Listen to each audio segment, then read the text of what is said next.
আপনারা দেখতে পাচ্ছেন আমার দুই বাম হাতে সবুজ রঙের একটি ঘাস এবং ডান সাইডে লাল বর্ণের একটি ঘাস।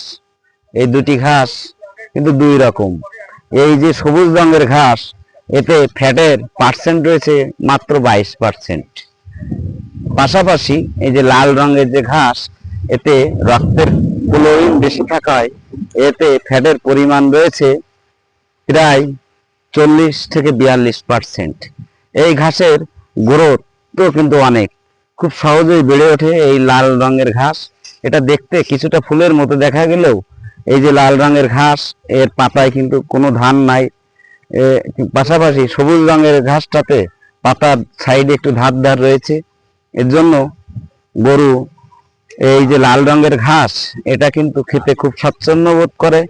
তাই আমাদের যারা কৃষক ভাই বন্ধুরা আমার পেজটিকে ফলো করেন, লাইক কমেন্ট দেন, তাদেরকে আমি অনুরোধ করব এই লাল রঙের এই ঘাসটি আপনারা বেশি বেশি করে লাগাবেন।